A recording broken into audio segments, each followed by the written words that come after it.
नमस्कार, जोहार। मैं योगेश योगी सर, आप सभी का आपके अपने यूट्यूब चैनल अपना क्लासरूम में स्वागत करता हूँ।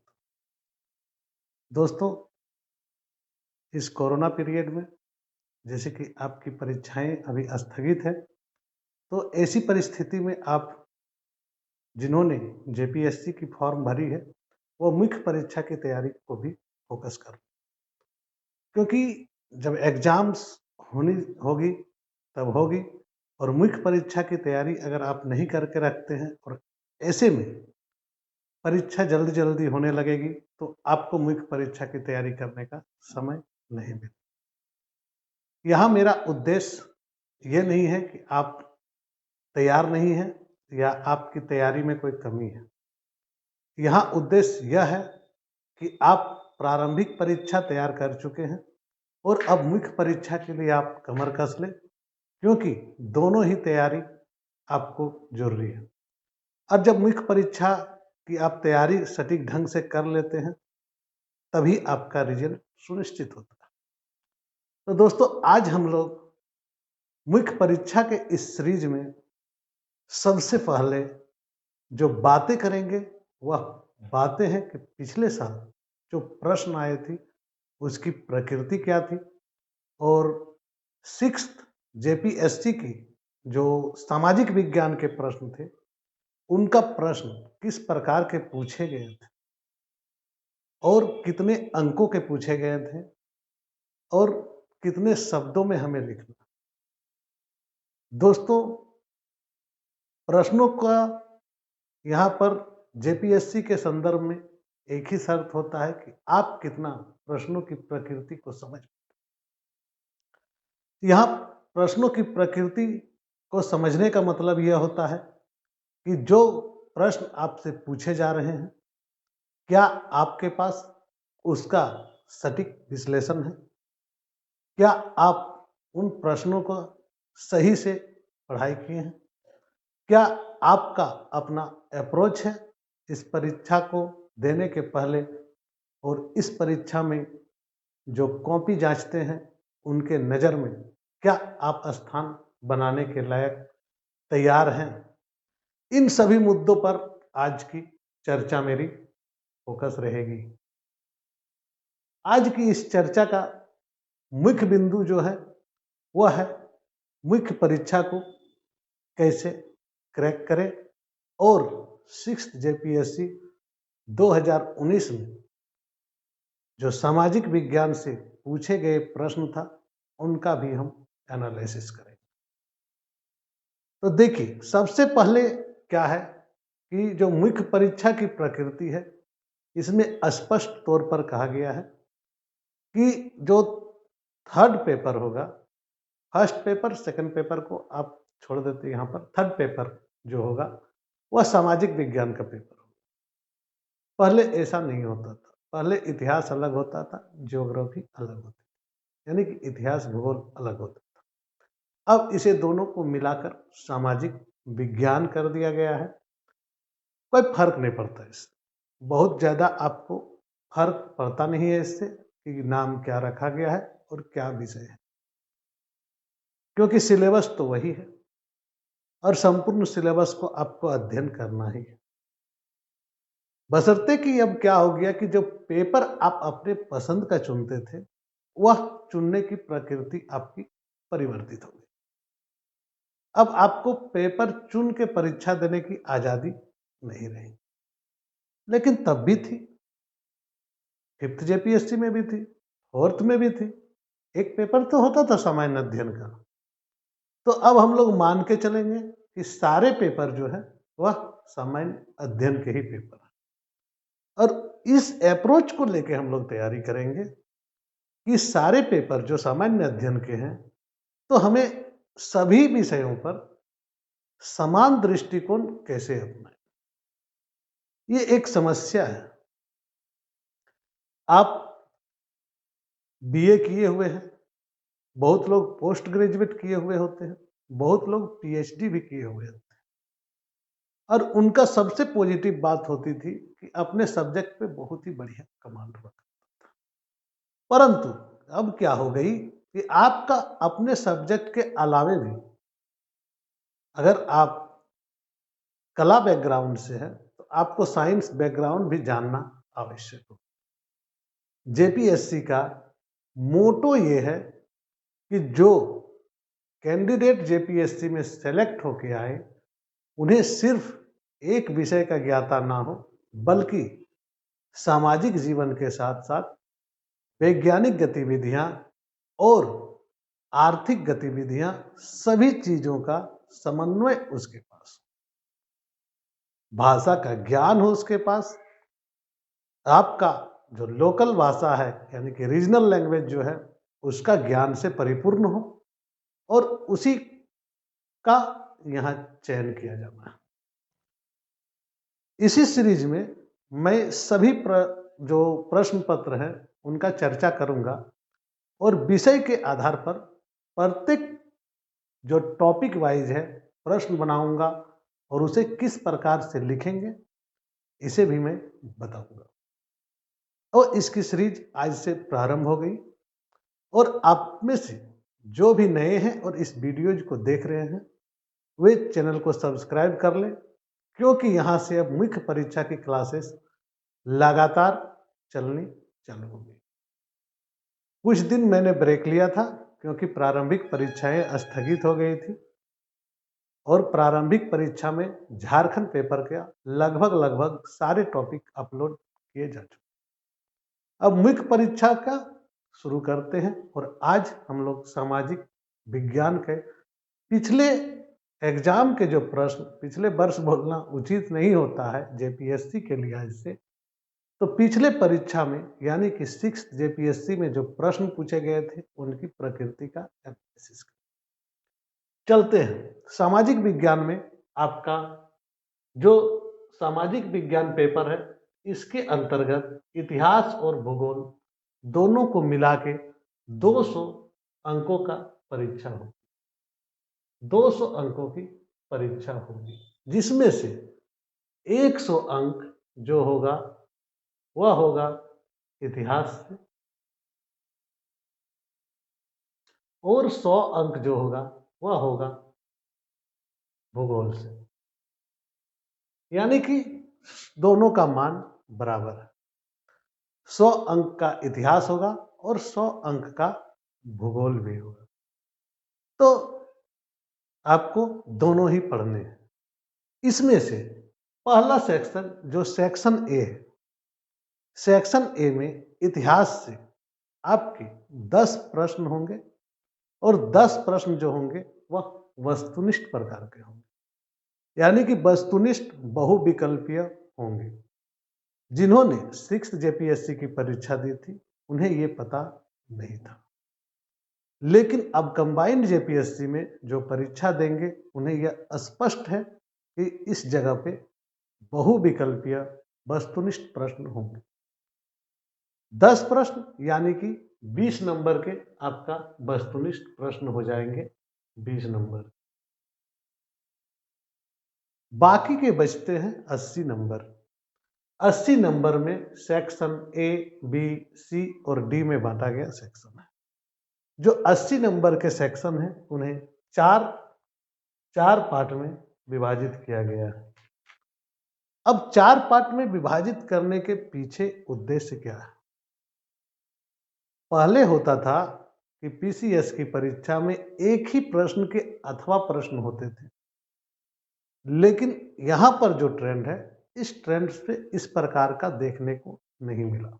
जेपीएससी पिछला बार पूरे एंशिएंट इंडियन हिस्ट्री से, पूरे प्राचीन भारत के इतिहास से एक प्रश्न पूछे गए, मध्यकालीन भारत से एक प्रश्न पूछे गए, आधुनिक भारत से एक प्रश्न पूछे गए, और झारखंड के इतिहास से एक प्रश्न पूछे गए।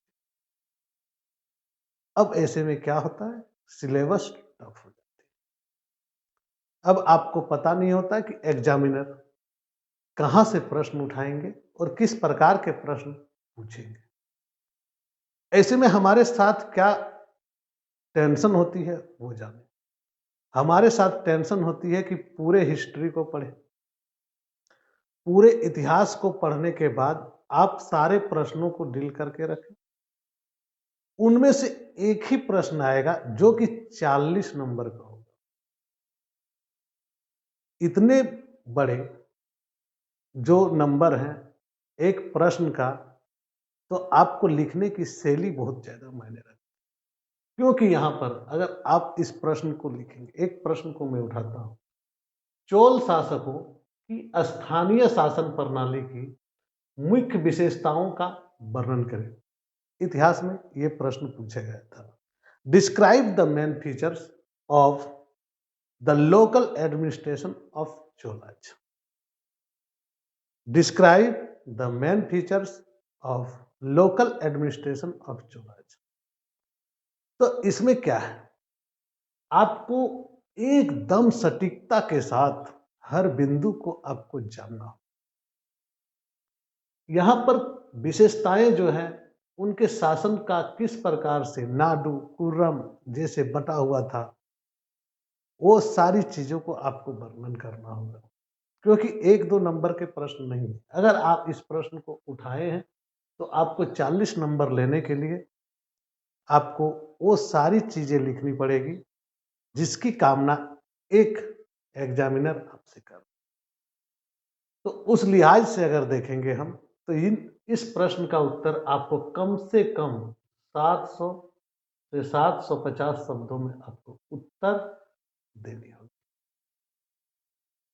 पूरे एंशिएंट इंडियन हिस्ट्री में अगर इस प्रकार से प्रश्न देखेंगे तो आपका सिंधु घाटी की सभ्यता से एक प्रश्न, वैदिक सभ्यता से एक प्रश्न, महाजनपद से एक प्रश्न, जैन धर्म बौद्ध धर्म से एक प्रश्न, मौर्य से एक प्रश्न, 16 महाजनपदों से एक प्रश्न, इस प्रकार के लगभग 20 से 25 प्रश्न बन जाएंगे।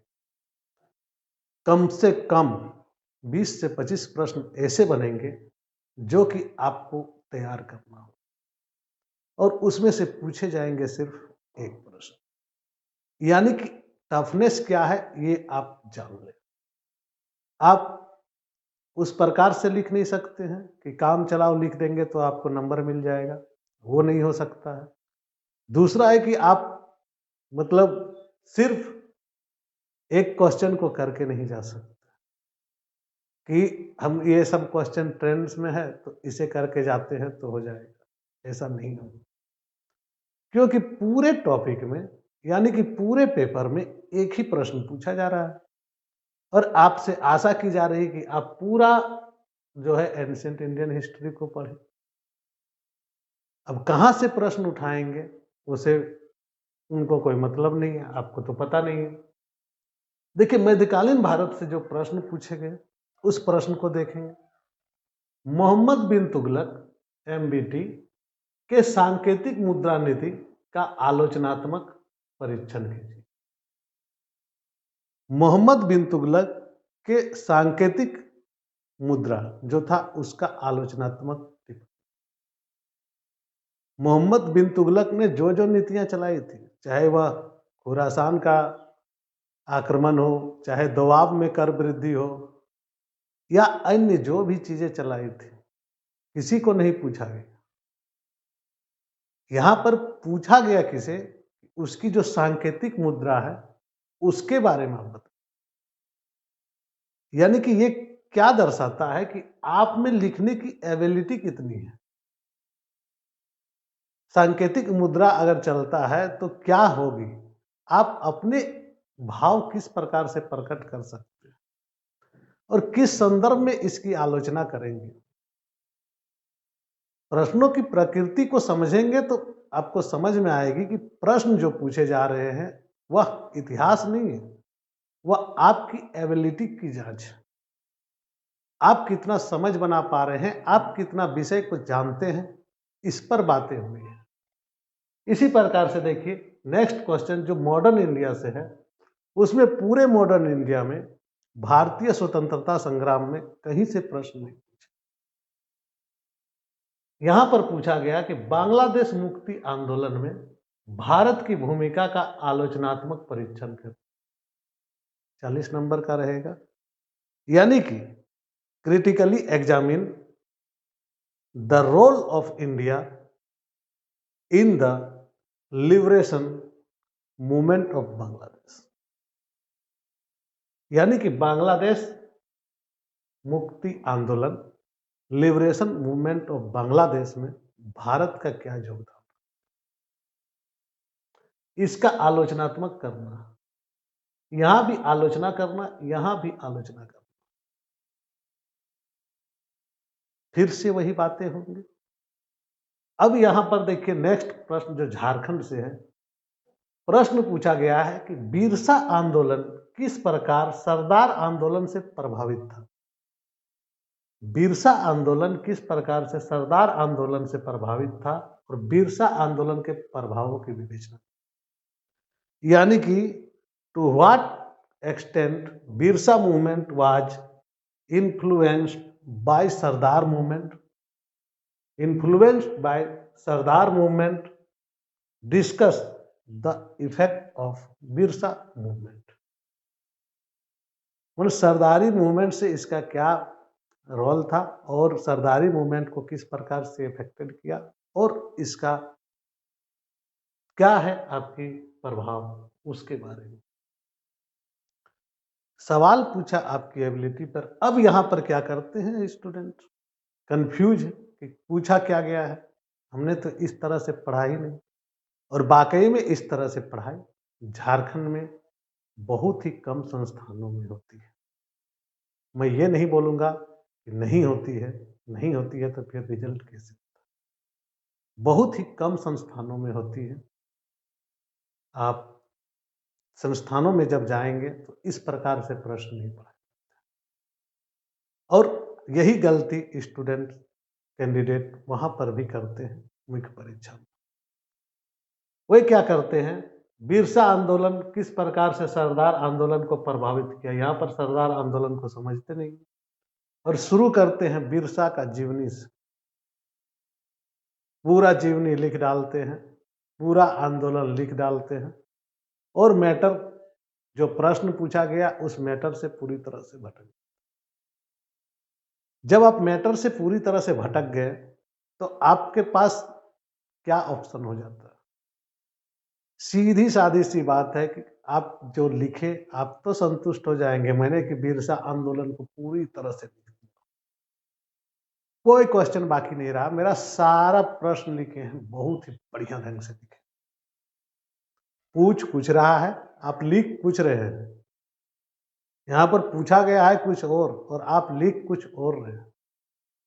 और आप क्या समझ रहे हैं कि नहीं हमने तो लिखा है, क्योंकि इंस्टीट्यूट में तो यही पढ़ाया गया और आपकी नंबर कम हो जाती है। 40 नंबर के प्रश्न हैं तो आपको कितना मिलेगा वह आप खुद स्वयं समझ। इसी आधार पर आपकी और आपके तैयारी को हम लोगों ने, जो कैंडिडेट्स आगे से जेपीएससी देते आ रहे हैं,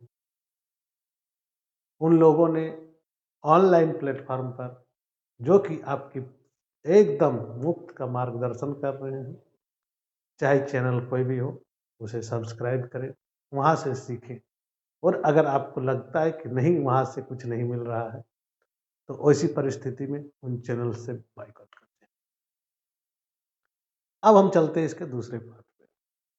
दूसरा पार्ट है सेक्शन बी या पार्ट 2 या ख, जो भारत का भूगोल है और यहाँ भूगोल से प्रश्न सेम उसी पैटर्न पे पूछे।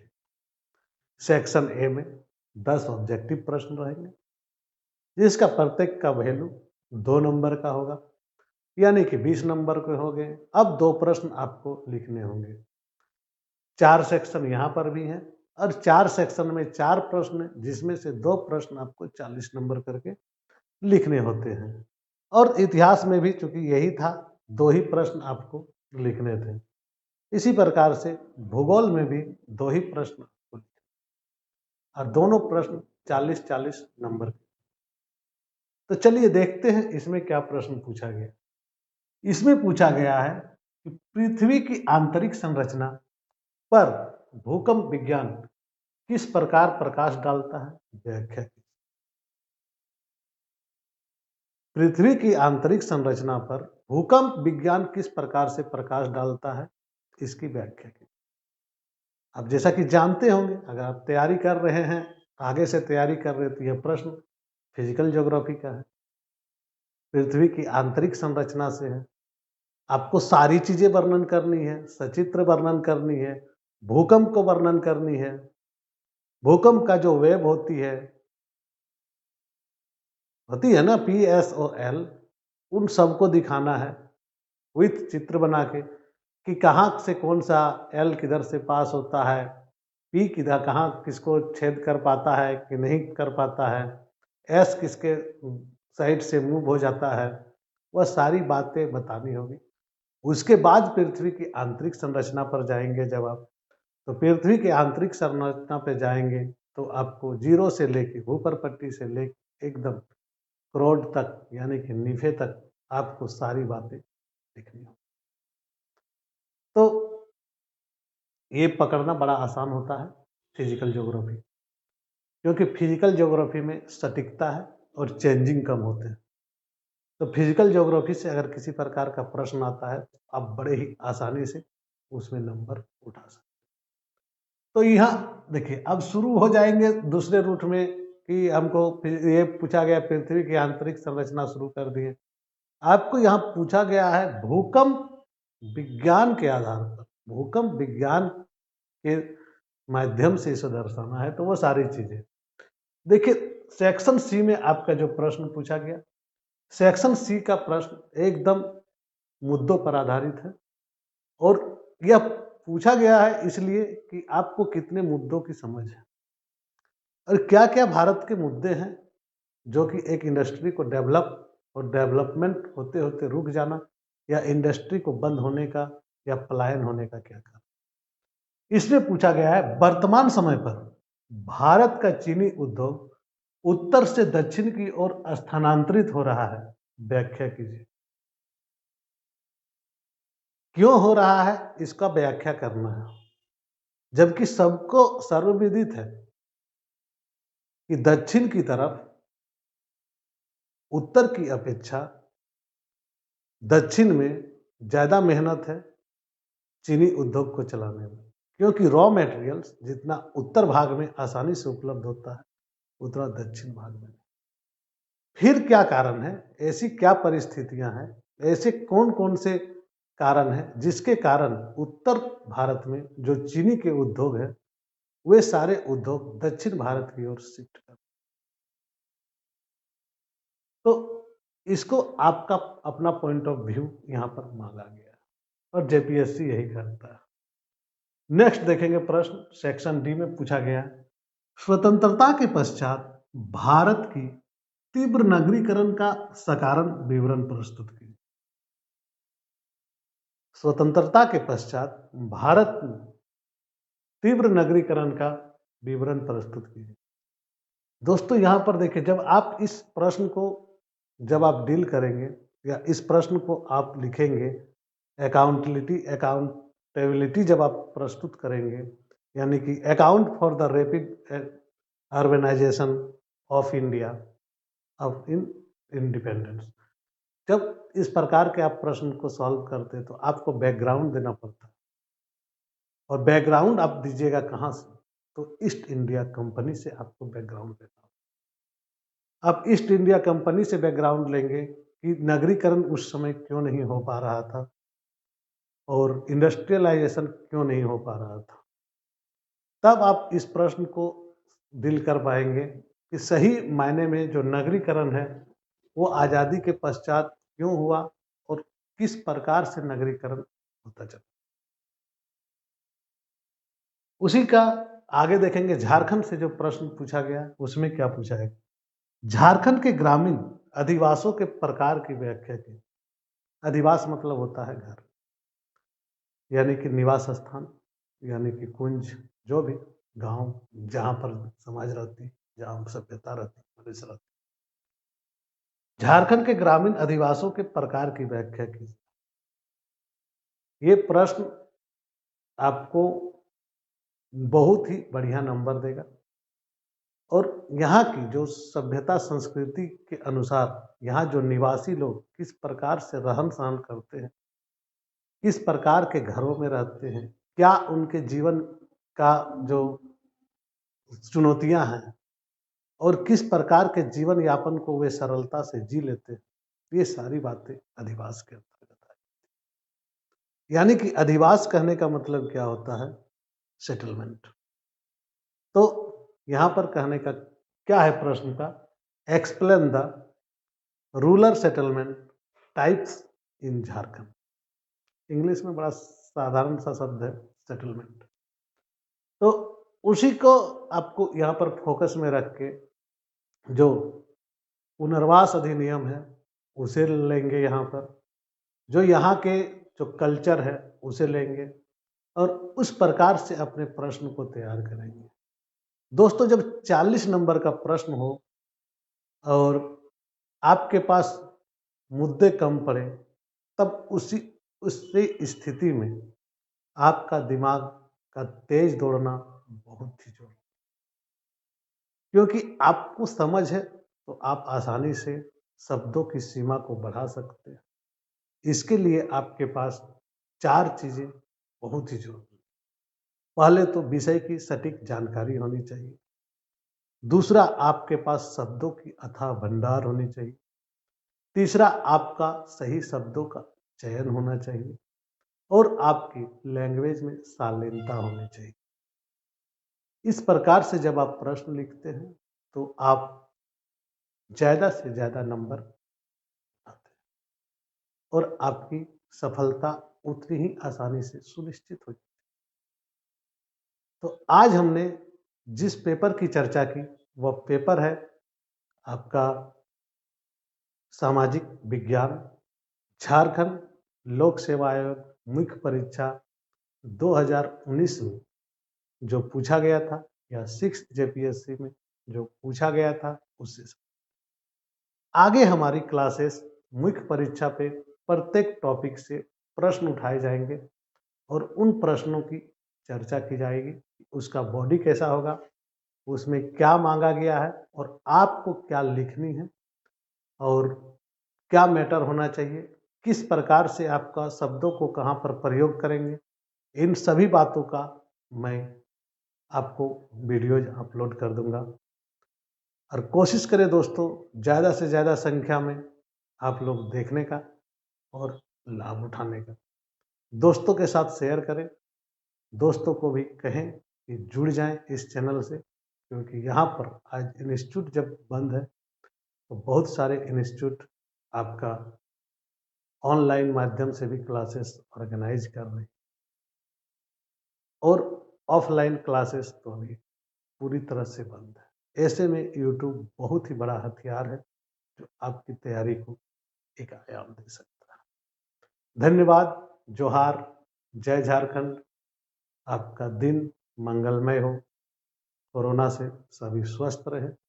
सभी परीक्षार्थी, सभी अभ्यर्थी अपनी पूरा 100% फोकस अपने परीक्षा पर करें। धन्यवाद दोस्तों, जोहार।